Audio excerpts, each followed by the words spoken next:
प्रथमानुयोग की कथाओं में एक कथानक आता है मदन मंजरी का। बालिका का नाम है मदन मंजरी और 10-11 साल की उम्र में उसने एक गृहस्थ दंपति को, पुरुष को, अपनी स्त्री को पीटते हुए देख लिया। राजा की पुत्री है मदन मंजरी और उसने देखा कि मार्ग में एक पुरुष स्त्री को खूब जोर से पीट रहा है और वह याचना कर रही है। और छोटी सी उम्र में ही मदन मंजरी के मन के अंदर पुरुष को लेकर के तीव्र घृणा पैदा हो जाती है। तीव्र घृणा पैदा हो गई। मदन मंजरी मन के अंदर ही अंदर बार बार विचार करती है, ये सारे पुरुष एक जैसे होते हैं। उम्र है 12 वर्ष और घृणा का स्तर इतना ऊंचा हो गया कि उसमें मन के अंदर कठोर धारणा बना ली, सारे पुरुष एक जैसे होते हैं। और उसी धारणा पर जीवन जीना शुरू किया। 3, 4, 5 साल निकले।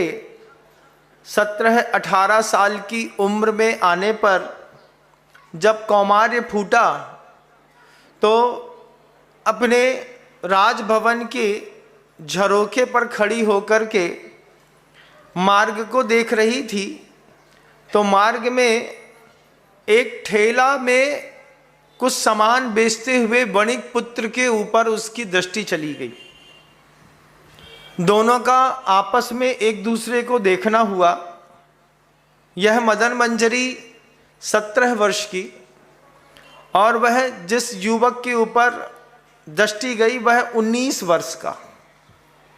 दुनिया का यही एक वह समय रहता है जब देहाशक्ति अपने चरम पर रहती है। आचार्य श्री जी हम लोगों से हमेशा कहते थे, देखो जब हम लोग छोटे थे 20 साल की उम्र में जब मैं गुरुदेव के पास आया, हमारे साथ जब 32 ब्रह्मचारी और एक साथ गुरुदेव के चरणों में अपनी श्रद्धा सुमन समर्पित करके रहने के लिए आए, आचार्य श्री जी ने हम लोगों से एक ही बात कही कि संसार में तुम लोगों को देने के लिए सिर्फ 4 चीजें हैं। क्रोध, मान, माया और लोभ के अलावा संसार कभी कुछ नहीं दे पाया किसी को। अगर आप लोगों को भी इसी का संसार बड़ा करना है तो संसार बहुत अच्छा है। संसार से सिर्फ 4 चीजें ही मिलती हैं, क्रोध, मान, माया और लोभ के अलावा 5वीं कोई चीज संसार में नहीं मिलती। गुरुवर जी का पहला उद्बोधन था हम लोगों के लिए कि अगर इन्हीं 4 के पीछे आकर्षण है, अगर जमीन के पीछे लड़ना है तो संसार ने तुम्हें क्रोध दिया है, अगर धन के पीछे लड़ना है तो संसार ने तुमको माया दी है, अगर स्त्री के प्रति आकर्षण है तो संसार ने तुमको लोभ दिया है, अगर मान लो किसी की बात बुरी लग रही है तो संसार तुमको मान पैदा कर रहा है। संसार सिर्फ 4 ही चीजें दे सकता है। आज भी वही देगा, कल भी वही देगा और अगले 18,000 साल भी निकल जाएंगे जिंदगी के तो संसार में कभी कोई 5वीं चीज की उपलब्धता नहीं है। जब गुरुवर ने पहली बार यह उद्बोधन हम 32 ब्रह्मचारियों को एक साथ दिया था, उम्र थी 20 साल। 20 साल में वास्तव में जब गुरुवर का ये उद्बोधन सुना तो अंदर अन्वेषण कर रहा था खुद का कि परिवार वालों के प्रति क्रोध तो है और आचार्य श्री जी के प्रति उनके साथ रहने का लोभ भी है। तो जिंदगी या तो क्रोध के साथ चल रही है या लोभ के साथ, मान के साथ या माया के साथ। अभी भी बैठे हैं आप लोग तो सुन रहे हैं जो मुझे ऑनलाइन या ऑफलाइन, उसमें भी 4 में से किसी एक कसाय का उदय तो चल ही रहा है। उद्बोधन सुनते सुनते किसी की मान कसाय का उदय आ जाता है, उद्बोधन सुनते सुनते किसी की लोभ कसाय बढ़ जाती है, महाराज थोड़ा और बोलो, थोड़ा और बोलो। किसी न किसी एक कसाई का उदय प्रत्येक समय बना रहता है। वह मदन मंजरी जो सोच रही थी कि पुरुष हमेशा उल्टे और क्रूर होते हैं, 17 वर्ष की उम्र में जब कौमार खिला, आकर्षण का फूल हृदय में खिल रहा था, तो उसका आकर्षण राजपुत्री है। उस राजपुत्री का आकर्षण कहाँ पर हुआ? रोड में चलते हुए, ठेला लगाते हुए, मूंगफली बेचते हुए एक वणिक पुत्र के ऊपर। 19 साल का उस वणिक पुत्र का कौमार, चेहरे पर एक उम्र होती है, एक स्वाभाविक तेज, स्वाभाविक लालिमा पैदा होती है। ये वो उम्र है, उस उम्र में ग्लो एंड लवली लगानी नहीं पड़ती, उसके बिना ही चेहरा ग्लोफुल भी लगता है और लवली भी लगता है। ये दोनों की उम्र का पड़ाव था। आप लोगों ने जो मुझे सुन रहे हैं, आप लोगों ने तो ये जीवन जी लिया। उम्र के उस पड़ाव को अगर आप पार करके आए हैं तो आप खुद महसूस करेंगे 17 वर्ष की कन्या अपने कौन से विचारों में खोती है। 19 वर्ष का जो अगर कोई पुरुष है, लड़का है, तो उसके दिमाग में 19 वर्ष में सिर्फ काम का वेग सर्वाधिक प्रभावित करता है। उसमें अगर कोई 25 वर्ष तक ब्रह्मचर्य व्रत में रह ले तो फिर उसको जीवन की सिद्धियां होती हैं। लेकिन 25 वर्ष तक आज ब्रह्मचर्य में रह जाना अपने आप में एक बहुत बड़ा टास्क है।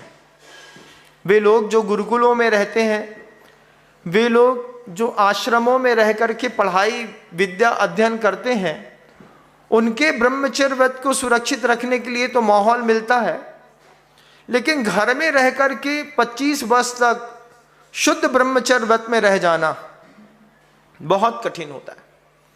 मदन मंजरी के मन के अंदर उस वणिक पुत्र को देख करके मन के अंदर एक कुमुद पुष्प खिला। काम पुष्प कहते हैं कुमुद को। कभी आपने कुमुद का पुष्प देखा हो तो वो रतिवर्धन की क्रियाओं में सर्वाधिक प्रयोग किया जाता है। जैसे ही अंदर कुमुद पुष्प खिला और वह मदन मंजरी 3-4 बार सिर्फ नजरों में मिली उस वणिक पुत्र से, और एक इशारे में बात हुई कि आज शाम को हमको और तुमको मिलना है।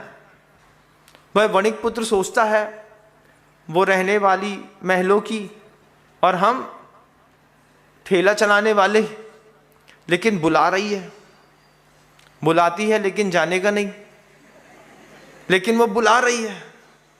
अब वो बुला रही है तो जाऊं कि नहीं जाऊं, जाऊं कि नहीं जाऊं, तो वेग जो होता है वो उस तरफ खींचता है। उस वणिक पुत्र को वेग ने खींचा।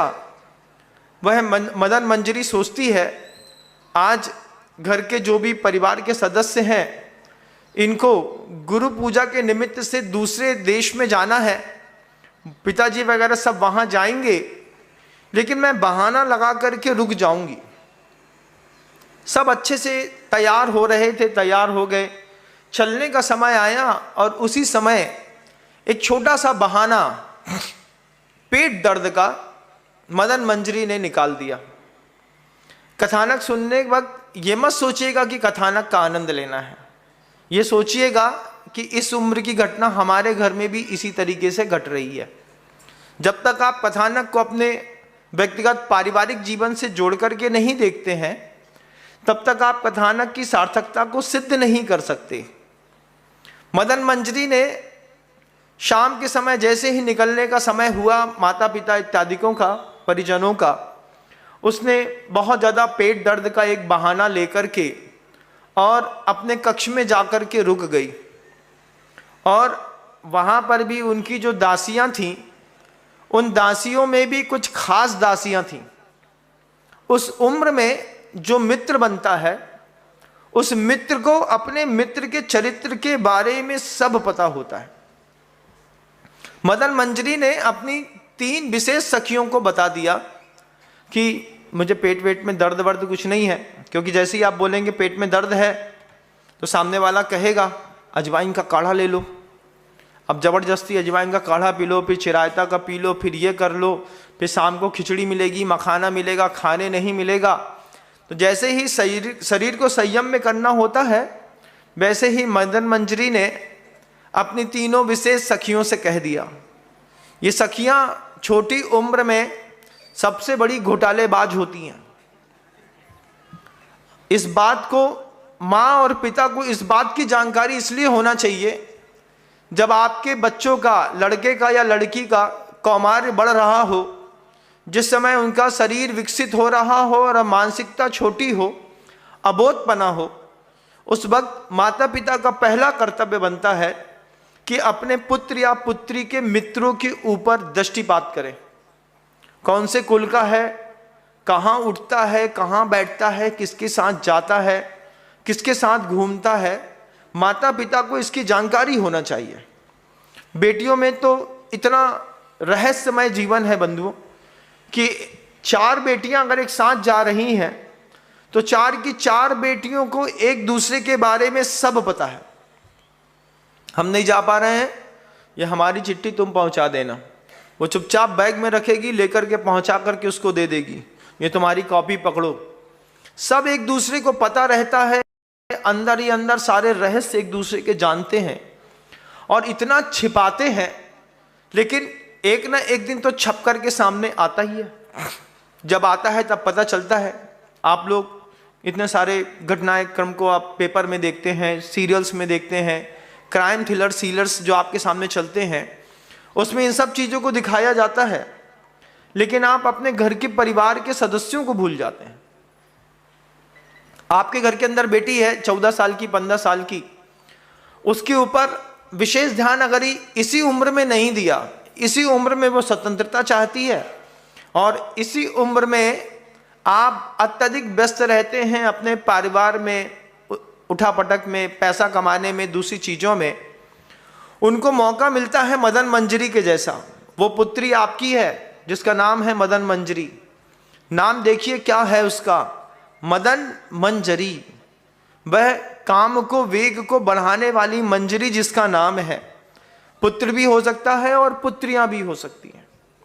उस मदन मंजरी ने बहाना मार करके अपने आप को रोक लिया। अपनी तीनों सखियों से कहती है, मदन मंजरी, अगर ये वणिक पुत्र सामने से आएगा तो दिखने वाले सारे के सारे लोगों को दिख जाएगा कि ये लड़का मेरे कमरे तक आ रहा है। इसको पीछे की खिड़की से नीचे एक सीढ़ी डाल करके मेरे पास लेकर के आओ। तो 3 खंड का जो मदन मंजरी का मकान था, ऊपर के खंड पर मदन मंजरी है और तीनों खंड पे एक एक कन्या स्थापित कर दी। एक एक कन्या स्थापित करके नीचे क्या गजब होता है, रात के अंधेरा हो गया था, अंधेरे में ही उसको चढ़ना था, संकेत पहले से दे दिए हैं। अब अंधेरे में एक चोर सोच रहा था कि कैसे ही मैं इस राजमहल में जाकर के चोरी करूं, और वो पीछे के भाग को घूम करके देख रहा था तो उसको लटकती हुई सीढ़ी मिल गई। लटकती हुई सीढ़ी मिली तो लटकती हुई सीढ़ी में जैसे स्पर्श किया तो मदन मंजरी की पहली दासी कहती है, युवरानी कब से आपका इंतजार कर रही है, जल्दी चढ़िए, ऊपर जाना है ना आपको। हाँ मुझे ऊपर जाना है। पहला शब्द था ऊपर जाना है, ऊपर जाना है, ये सीढ़ी है, ऊपर चढ़ जाओ। ऊपर चढ़ करके पहले खंड तक पहुंचे तो वहां पर दूसरी सखी खड़ी थी। उसने उस चोर का अभिवादन करके कहती है, प्रणाम, आपके लिए युवरानी ऊपर इंतजार कर रही हैं। वो चोर सोचता है बड़ी तेज किस्मत है, और वो दासी सोचती हैं यही होगा, तभी तो पीछे के रास्ते से आने की कोशिश कर रहा था। तो वो दूसरे फ्लोर से ऊपर चढ़ गया, तीसरी फ्लोर में चढ़ा, तब तक आधे सैनिक तो नीचे ही छूट गए। वो कहती हैं, तीसरी दासी खड़ी थी, वो कहती है दाहिने दरवाजे की तरफ से आप जाइएगा, वहीं पर युवरानी आपका इंतजार कर रही है। चोर सोचता है आज तो किस्मत का ताला ही खुल गया। कैसा गजब का ताला खुला, सोचता था रानी के यहाँ चोरी करूँगा, सीढ़ी लगी मिल गई, उस पर आमंत्रण मिल गया, पधारो सा, पधारो मारा देश मारा गांव। ऐसा होता है घर के अंदर। जब आप अपने घर के अंदर जवान बेटी को अकेला छोड़ करके जाते हैं, उस वक्त आप किसी की निगरानी में छोड़ करके नहीं जाते। वो बच्ची क्या करती है, महाराज हमको हमारी बच्ची पर बहुत विश्वास है। दुनिया में हर बच्ची के ऊपर उसके माता पिता को उतना ही विश्वास है जितना आपको विश्वास है। उसके बाद भी जब कुछ गड़बड़ होती है तब विचार में आती है ये बात कि ये गड़बड़ कैसे हो गई, क्योंकि वेग है। वो इंद्रियों के वेग में कभी भी व्यक्ति को धर्म समझ में नहीं आता। और संसार देता ही चार चीजें हैं, क्रोध मान माया और लोभ। पांचवी कोई चीज संसार देता नहीं बंधु। वो चोर ऊपर चढ़ गया, ऊपर चढ़ा तो उस युवती कन्या ने, राजकुमारी ने पूरे कक्ष में अंधेरा करके रखा था कि जिसमें कोई इसको देख न ले। अब अंधेरे अंधेरे में ही एक दूसरे का चेहरा देखे बिना मिलन हो गया। मिलन हो गया, अच्छे से आपस में एक दूसरे से हास्य वार्तालाप हो गया, सारी बातें हो गई जो नहीं होनी चाहिए थी वो भी हो गई। उसके बाद चोर जब बहुत अच्छे से कन्या से मिल लिया, उसके बाद उसको अपने उद्देश्य का ध्यान आया तो कन्या अपनी सैया पर लेटी और इसने उसी कन्या के कक्ष पे पूरे जितने आभूषण रखे थे उसमें हाथ साफ किया। इधर तीनों खंड पे एक एक एक कन्या जो है वो अब उसके उतरने का इंतजार कर रही है। सहेलियां कितना घोटाला करती हैं आप देख लीजिए, होता है कि नहीं? देखो बोलो तो सही, होता है महाराज। जो पुरुष हैं वो भी समझते हैं, चाहे स्कूल का समय हो, कॉलेज टाइम का समय हो या इसके बाद का समय हो, जो भी प्रेम के प्रसंग में पढ़ करके इधर उधर भटका है उसकी सहेलियां देवी बनकर के सहायता करने के लिए पहुंची। क्या चाहिए? वो चाहिए, ऐसे नहीं मिलेगी, हमसे मिलेगी। हाँ तो आप भी एक चॉकलेट पकड़िए, एक डेयरी मिल्क आप पकड़िए, दूसरी डेयरी मिल्क उसको दे दीजिएगा।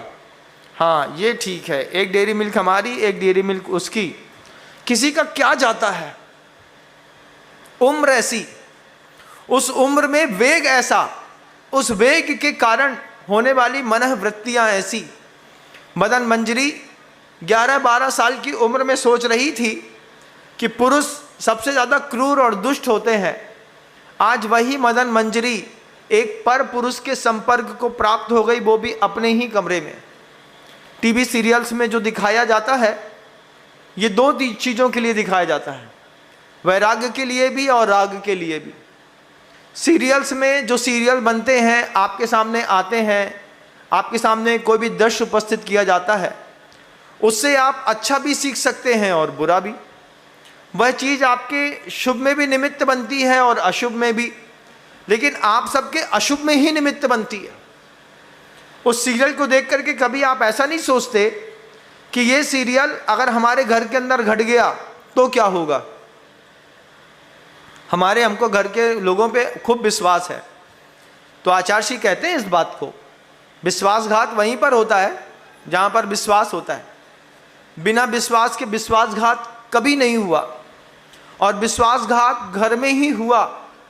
इस तरीके के आज जो दृश्य बनाए जा रहे हैं, जिस तरीके के दृश्यों का प्रस्तुतिकरण आज समाज के बीच में लगातार सोशल मीडिया कर रही है, ये सोशल मीडिया एक नई कौम पैदा करने में लगी है, एक नई सोच पैदा करने में लगी है, एक नया वातावरण भारत के अंदर बनाने में लगी है।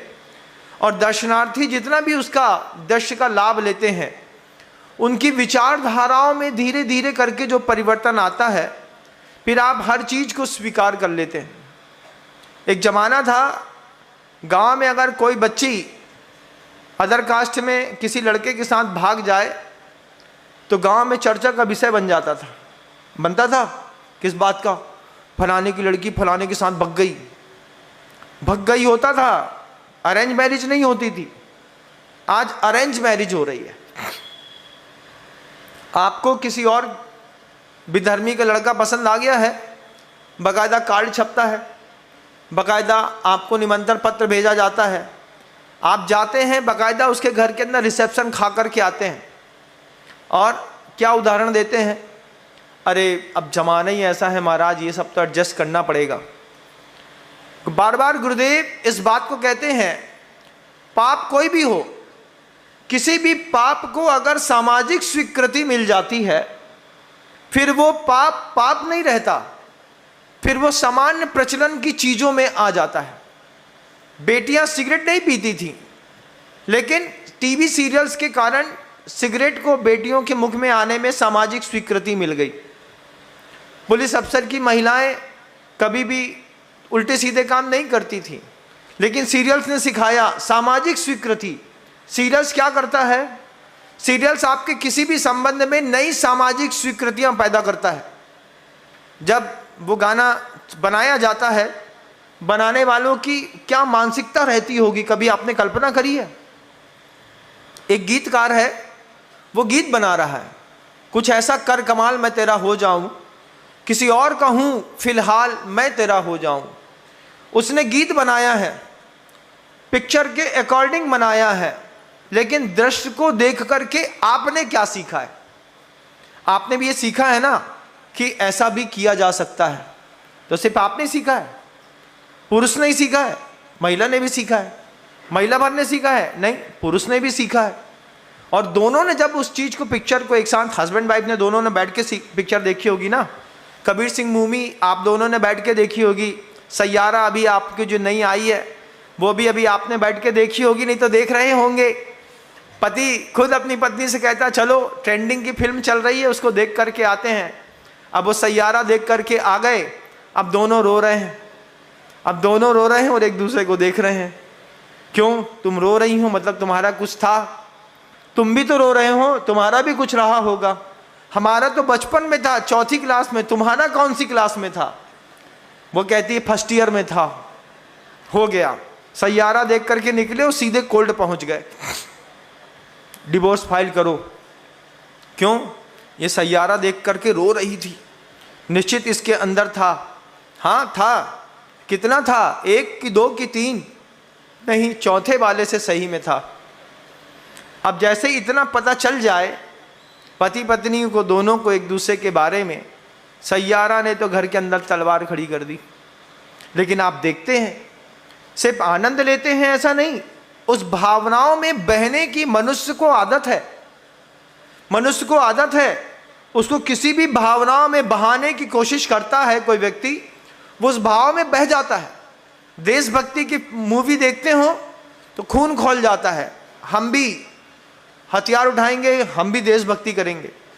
आखिर जर्मनी को वो करना पड़ा। जर्मनी ने अपनी फिल्म इंडस्ट्री को कह दिया है कि अब जो भी मूवी बनेगी, हर मूवी में जवान लड़का और देशभक्ति का कार्यक्रम जरूर होना चाहिए। आप जैसे पिक्चर देखते हैं, आप जैसे सीरियल देखते हैं, जैसी आपकी मन प्रवृत्ति होती है, वैसे ही आपके उपयोग की दशा होती है और आप वैसे ही हो जाते हैं। आज आप पिक्चर देख रहे हैं सैयारा, तो आपको सैयारा दिख रहा है। सैयारा से पहले आपने कबीर सिंह मूवी देखी थी, कबीर सिंह मूवी देखी थी, और अफेयर में फेल होने के बाद सिर्फ 2 चीज़ें सबसे ज़्यादा बिकी, शराब और सिगरेट। क्यों? क्योंकि वो पी रहा है तो अब हम पिएंगे। लड़कों ने गंगा बहा दी उसी चीज़ की, लगातार शराब सिगरेट, शराब सिगरेट, शराब सिगरेट। क्यों? क्योंकि अफेयर में हम फेल हो गए। ये हमारे भारत में इस तरीके की थीम जब दिखाई जाती है, और उस थीम को समर्थन कितना मिलता है? बहुत ज़्यादा नहीं महाराज, 250 रुपये का टिकट था। 250 रुपये की टिकट वाले, अगर आपने पूरे देश के थिएटर में वो मूवी चली है, लगातार 20 दिन ब्लॉकबस्टर हिट हो गई है। एक मूवी को बनने में 100 करोड़ रुपए लगे होंगे, उसके पास जनता ने वोट समर्थन लेकर के 1,500, 1,500, 1,200, 900 करोड़ रुपए का बिजनेस करा दिया। अब उसके पास 900 करोड़ रुपए आ गए प्रोड्यूसर के पास। उस 900 करोड़ में वो शुद्ध इनकम टैक्स अगर मान लो 30% भी दे देता है, तो भी उसके पास 600 करोड़ रुपए हैं। अब वो 600 करोड़ रुपए का कुछ भी उपयोग कर सकता है। भावनाओं के साथ खेल करके 600, 900, 1000, 1200, 2000 करोड़ रुपए इकट्ठा करना एक पिक्चर बनाने वाले के लिए कितना सरल है। लेकिन यथार्थ की जब सही पिक्चर बनानी पड़ती है धर्म को लेकर के, देश को लेकर के, तो वेलफेयर फंड में आप देखते हैं कि लोग पैसा नहीं डालते। क्यों? उसमें भावनात्मक संवेदनशीलता है नहीं। अभी नई बॉर्डर निकाल देंगे, एक नई जोश निकाल देंगे, नई सेना निकाल देंगे। ऐसी मूवियां सरकार खुद निकलवाती हैं ये कह करके कि निकालो, जिससे सैनिकों की भर्ती प्रक्रिया में आसानी रहे। घर में जाकर के किससे बोलेंगे बेटा सैनिक बनो? 2 मूवी दिखाएंगे, अपने आप 10वीं 11वीं 12वीं क्लास का लड़का दिमाग में फीचर फिट करता है, अब मुझे जाकर के फौज में जाना है। जाटों के तो खून में बहती है ये बात। वो बेटियां भी वहाँ की बस फौज में जाना है, फौज में जाना है, फौज में जाने का उपक्रम करती हैं। लेकिन यहाँ पर आपके घर की बेटी वो बेचारी मदन मंजरी बन करके बैठी है। फौज में जाने वाली मानसिकता होती अलग बात थी। कोई इसरो का वैज्ञानिक DRDO में जाने की कोई मानसिकता को लेकर के बेटी पढ़ रही होती, अलग बात थी।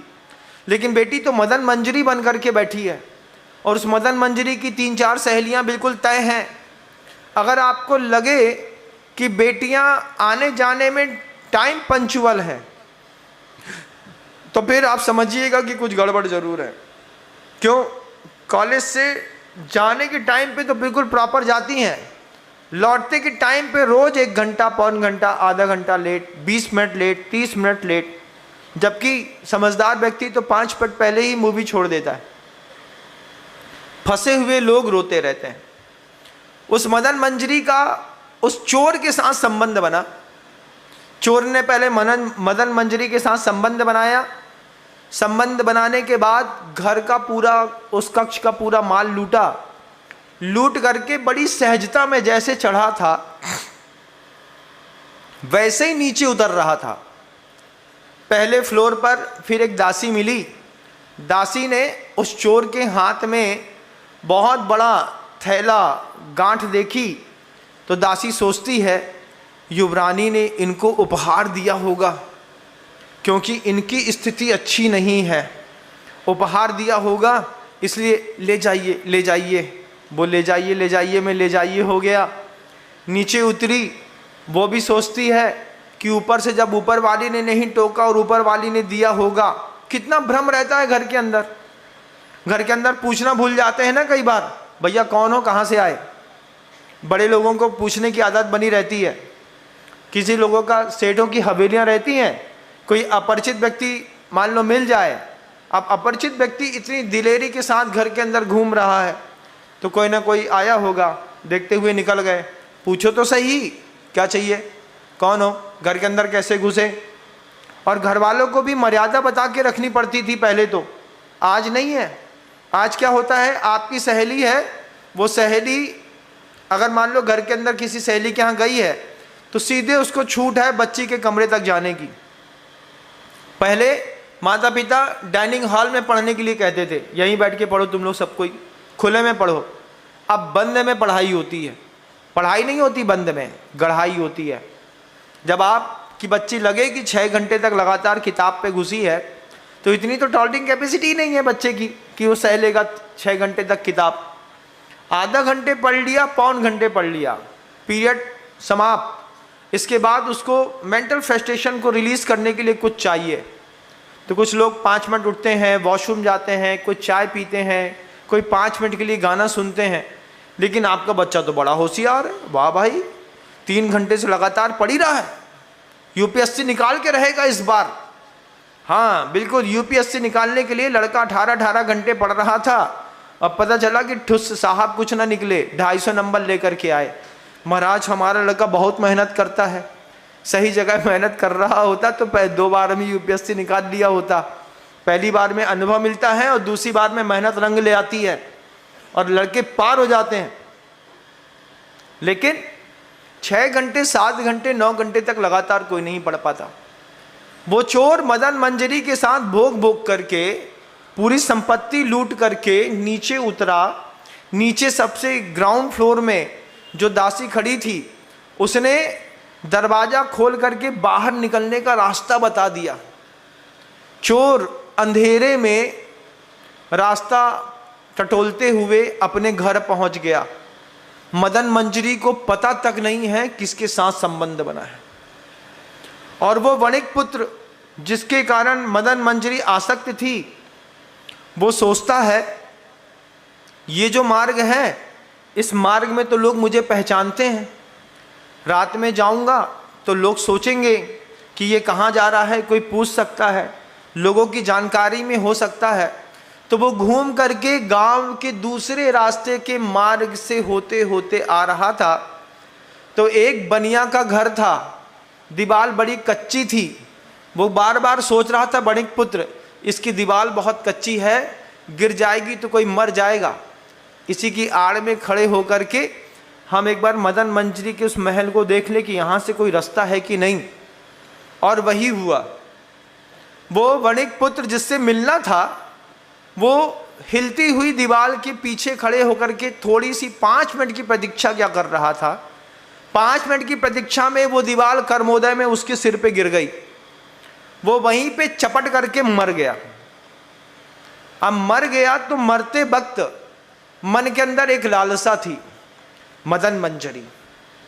मरते वक्त लालसा थी, मदन मंजरी ने मुझे बुलाया है, वो ऐसी दिखती है, वो ऐसी होगी, मैं उसका ऐसा स्पर्श करूंगा, मैं उससे ऐसी बातें करूंगा, वो मुझे लाड़ करेगी, वो मेरे साथ भोग भोगेगी। ऐसी बात, ऐसी विचार शक्ति के साथ बैठे बैठे चिंतन मंथन करते करते करते दीवार गिरी और जिस वणिक पुत्र से मिलना था वो वहीं पे चपट करके मर गया। मर करके मदन मंजरी के पेट में पुत्र के रूप में पैदा हुआ, जिससे भोग भोगना था, जिसकी इच्छा कर रहे थे, जो मुझे लाड़ करेगी, जो मेरे साथ भोग भोगेगी, जिसको मैं छू पाऊंगा, जिसको मैं देख पाऊंगा। जो भावनाएं थीं, उन भावनाओं का कैसा दुर्नियोग बना कि उस चोर के वीर से ये वणिक पुत्र का जीव मदन मंजरी के गर्भ में जाकर के पैदा हो गया। अब वो मदन मंजरी का गर्भ बढ़ रहा है। अब बड़ी आफत है। मदन मंजरी माता पिता लौट करके आए। गुप्त पाप की क्षमता होती है बंधुओं, तुरंत दिखाई नहीं देता, लेकिन आज का लाभ कल की हानि के रूप में जरूर कल दिखाई देता है। गुरुवर इस बात को बहुत कहते थे, आज का लाभ कल की हानि लोगों को समझ में नहीं आती। आज देख लिया, आप देखिए जितनी भी मार्केट में सोनोग्राफी की मशीनें हैं, ये वैन क्यों लगाई गई? इसमें आपका सेक्स जेंडर टेस्टिंग के जो टेस्ट होते थे, उनमें वैन लगाने का सबसे बड़ा कारण था कि गर्भपात की संख्या लगातार बढ़ रही थी। और उसमें भी शादी से पूर्व के संबंधों में गर्भपात की इतने कारण केस आने लगे थे कि सरकार को इस पर हस्तक्षेप करना पड़ा। आज सोनोग्राफी की कोई भी मशीन होती है, वो मशीन के अंदर ऐसी चिप लगी होती है कि वो गवर्नमेंट के डिपार्टमेंट से वो लगातार बंधी रहती है। ये चालू होती है तो उसके कोडिंग होती है, उस कोडिंग में सामने वाले को दिखाई देता है कि इसमें क्या टेस्ट हो रहा है, किसका टेस्ट हो रहा है, उसका सेक्स है, जेंडर है, मेल है, फीमेल है, क्या आपने टेस्ट किया है। रिपोर्टिंग ऊपर भी पहुंचती है तो मशीनें बंद गई। पहले मशीनें बंद ही नहीं थी। इसमें कोई चोरी की मशीन ट्रांसपोर्ट कर लेता है तो वहाँ पर जा कर के आप इस तरीके से जेंडर चेंज मतलब टेस्ट करा सकते हैं या फिर उसका इलाज करा सकते हैं। लेकिन ये अपराध बढ़ते गए। आज का लाभ कल की हानि में दिखाई दिया। मदन मंजरी 2 महीने तक तो नॉर्मल रही, लेकिन एक ना एक दिन तो गांव वालों को पता चलना ही था। सबसे पहले किसको पता चलेगा? परिवार वालों को पता चलेगा। माँ सबसे पहले ताड़ती है, क्यों? तुम्हारा सुचिता नहीं हुई, तुम्हारा ये नहीं हुआ, हो जाएगा, आज नहीं तो कल हो जाएगा। अब जब 2 महीने का लंबा समय गुजर गया तो परिवार वालों को पता चला कि इसका किसी के साथ संबंध हुआ है। अब परिवार, राजा महाराजा क्या करेंगे? उनके यहाँ भी वैद्य होते हैं। उन्होंने भी उस वैद्य से दवा लेकर के उस मदन मंजरी के गर्भ को गिरा दिया। जिस पुत्र से, जिस व्यक्ति से इच्छा थी, वो 2 महीने तक गर्भ में रहा और उसी के साथ स्थितियां कुछ और होते होते कुछ और हो गई। ये अपराध पूरे संसार में कितना होता है, इस अपराध के ऊपर कौन से संत हैं जो चर्चा करते हैं, इस अपराध को रोकने वाली कौन सी कौमें हैं, कौन से वो लोग हैं जो इस अपराध को अपराध समझ करके इससे बचने का प्रयास करते हैं। साधु उपदेश देता है तो आपके दिमाग में ये बात बैठती है, लेकिन आप सोचिए वैदिक परंपरा के जो साधु हैं, सनातन परंपरा के जो साधु हैं, जो पोप परंपरा के साधु हैं या उपदेशकर्ता अन्य भी परंपराओं के हैं, उनके यहाँ क्या इस तरीके के गर्भपात को रोकने का उपदेश होता है?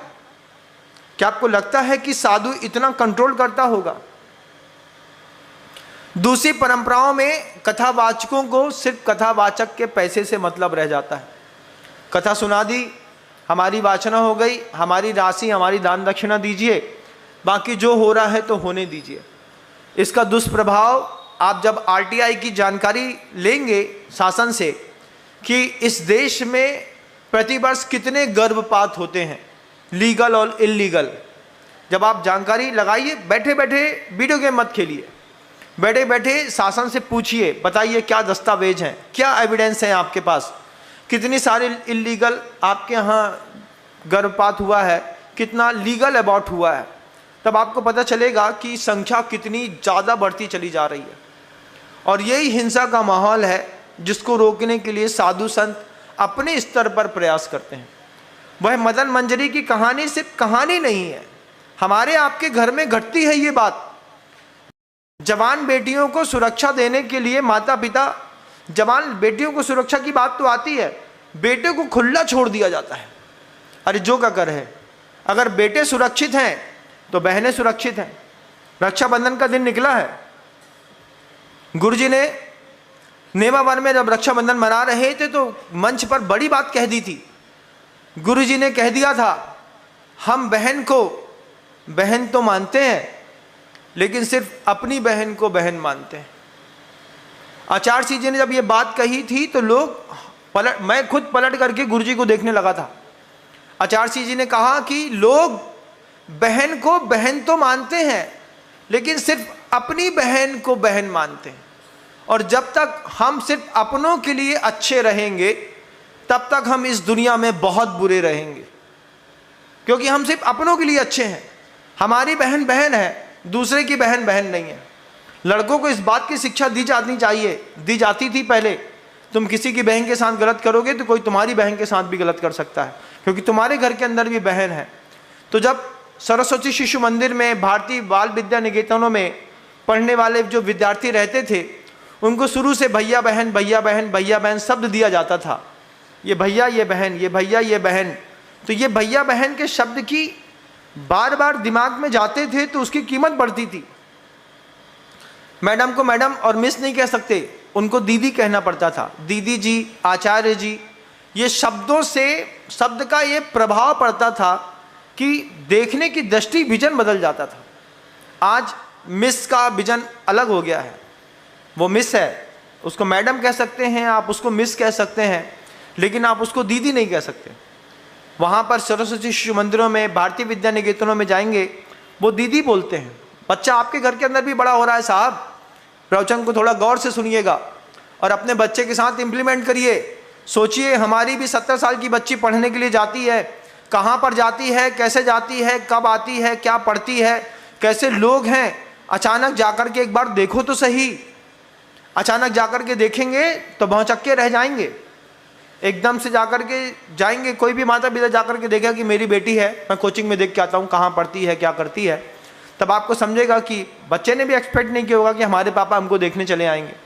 हमारे पापा को फुर्सत नहीं है पैसा कमाने से, घर पता नहीं कौन चला रहा है, घर चला लेते हैं, दूध वाले घर चला लेते हैं, सब्जी वाले घर चला लेते हैं। यही लोग आपके जवान बेटे को उठा करके कहीं से कहीं ले जाते हैं। मदन मंजरी उस चोर के मुंह लग गई, चेहरा तक नहीं देखा, नहीं जानते किसके साथ संबंध बना है। और जब माँ को पता चला तो मदन मंजरी का गर्भ गिराया गया। बाद में मदन मंजरी अगली पर्याय में छछूंदरी बनी, और छछूंदरी बन करके अपने पाप कर्म के उदय से भीलों के हाथ रख दी गई तो वो जिंदा तेल में तल दी गई। कैसे कैसे उदाहरण हैं, आज लाभ दिख रहा है, कल हानि दिखेगी। इस बात में कई चीज़ों पे एक साथ गौर करिएगा। आज आप देखते हैं इतना हिंसा का माहौल होता है। आज आप देख रहे हैं कहाँ केदारनाथ में बाढ़ आ रही है, धराली का पूरा का गांव धरा का धरा रह गया। आज आप देखते हैं समुद्र में सुनामियाँ आती हैं और कितने सारे लोग मर जाते हैं। इसमें कहीं ना कहीं व्यक्ति कोई निकाचित कर्म का बंध तो करता होगा। निकाचित कर्म के बंध किए बिना आप ऐसा कर नहीं सकते। तो महाराज समुद्र में डूबने में काहे का निकाचित कर्म का बंध? जहाज टूट गया, इसमें कौन सा निकाचित कर्म का बंध? आप देखो, उदाहरण देता हूं, आपको दिखाई देगा। आपने स्विमिंग पूल में ऊपर से एक छलांग मारी, छलांग मार करके नीचे घुसे, अपने इंद्रिय के भोग और लावण्यमयी काया के आनंद के लिए आपने फिर जंप मारी, फिर अनछने पानी को इधर से उधर, उधर से इधर किया। आपको पानी में, स्विमिंग पूल में डूबने में बड़ा आनंद आया महाराज। अब यही प्रतिक्रिया घटेगी। आपने फ्लश किया, टॉयलेट सीट में गए, आपने फ्लश का बटन दबाया, 9 लीटर पानी अनछना सामने पूरे के उसको वेस्टेज मटेरियल को लेकर के छर्र कर करके बह गया। अब यही टाइम उस वक्त देखिएगा जब बड़े बड़े शिपिंग यार्ड से बकरियां हैं, गाय हैं, ट्रांसपोर्ट की जाती हैं। जब ये गाय बकरियां ट्रांसपोर्ट की जाती हैं और ये ट्रांसपोर्ट की जाने वाली जो बकरियां और गाय होती हैं, जब अचानक जहाज का वजन बढ़ता है या लेवल इधर से इधर होता है, आपको पता नहीं है 20-20 हजार बकरियां समुद्र में जिंदा फेंक दी जाती हैं जहाज का वजन कम करने के लिए। किसको नीचे उतारेंगे? सामान फेंक नहीं सकते, इंसान को फेंक नहीं सकते। अब गाय हैं, 1000 गाय 20 समुद्र में फेंक दी गई। क्यों फेंक दी गई? क्योंकि जहाज का वजन ज़्यादा हो गया था, लौट सकते नहीं, डुबा सकते नहीं, तो सबसे पहले उन्हीं लोगों को फेंका जाता है। निकाचित कर्म बांधा। आज स्विमिंग पूल में डूब करके नहाने का बड़ा मज़ा है, आज झील में नहाने का मज़ा है, आज आपको अच्छे तालाब में नहाने का बढ़िया अच्छा आनंद आ रहा है। आप आनंद ले रहे हैं अनछने पानी का। यही अनछना पानी जब समुद्र में आपको निकाचित कर्म बांध करके डुबोएगा तो आज का लाभ कल की हानि के रूप में आपको दिखाई देने लगेगा। फिर आप कहेंगे महाराज बड़ा गड़बड़ हुआ, जो शिप था वो 20 से 2 टुकड़ा हो गया। टाइटैनिक तो आपने देखा ही है। उस टाइटैनिक में कितने 2000 से ऊपर लोग शांत हो गए थे। उनका भी कोई ना कोई निकाचित बंध तो होगा। आप भी कोई ना कोई निकाचित बंध तो करते हैं सुबह से लेकर शाम तक, क्योंकि संसार आपको 4 चीज़ों का लाभ बहुत अच्छे से देता है। यहाँ से उठेंगे फिर भी कोई कसाई नई तरीके से शुरू हो जाएगी। उद्बोधन बंद करूँगा और कोई एक कसाई तुरंत तैयार खड़ी मिलेगी। कौन सी कसाई खड़ी मिलेगी महाराज? सबसे पहले लोभ कसाई मिलेगी। हमारी चप्पल कहाँ है, हमारी चाबी कहाँ है, सब्जी लेने जाना है, घर में खाने जाना है। और अगर मान लो यहीं पर भोजन की व्यवस्था हो तो अभी से दिमाग घूमने लगेगा, काय की खुशबू आ रही है, सेब की सब्जी बनी है कि गोटा कड़ी बनी है कि लूसा बनाया है कि क्या किया है, वो दिमाग में घूमता है। जब तक मैं प्रवचन दे रहा हूँ तब तक नहीं घूमेगा। प्रवचन खत्म होते साथ ही लोभ कसाय सामने खड़ी मिलेगी और घर में जाते साथ स्वागत करेगी क्रोध कसाय।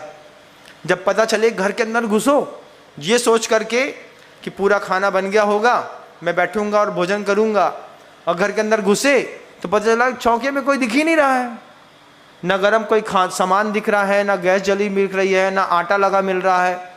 एकदम से पूछें क्यों, क्या हुआ? कछु नहीं, मम्मी भी प्रवचन सुनने गई हैं।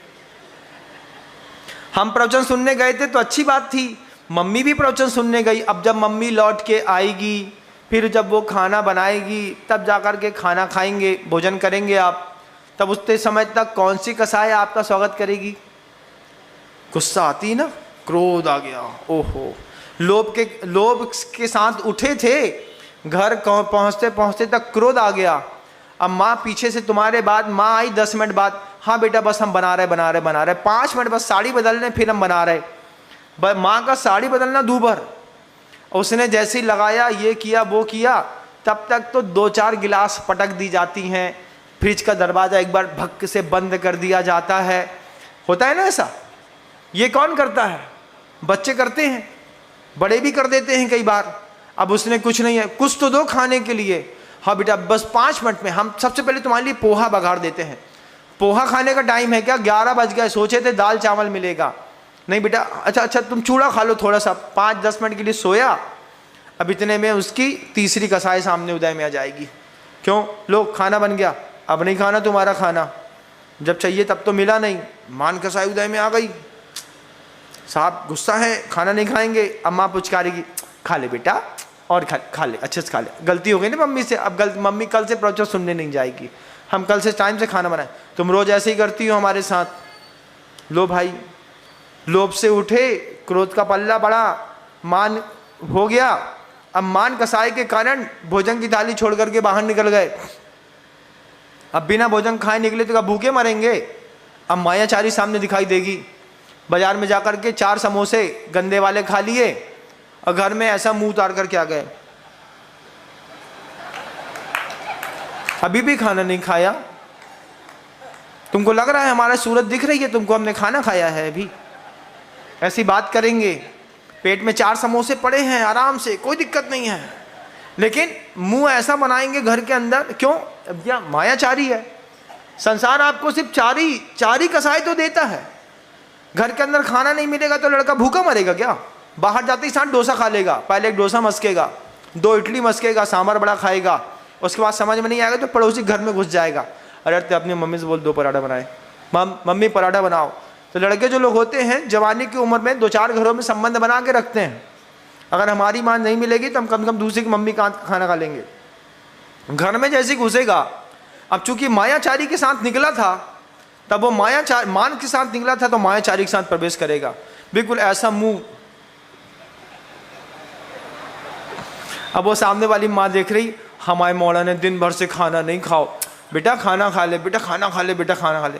तुम्हारे हाथ का नहीं खाना ना, हमसे तेज मत बुलवाओ, तुम्हारे हाथ का नहीं खाना है, तुम्हें किसी चीज़ की चिंता ही नहीं है।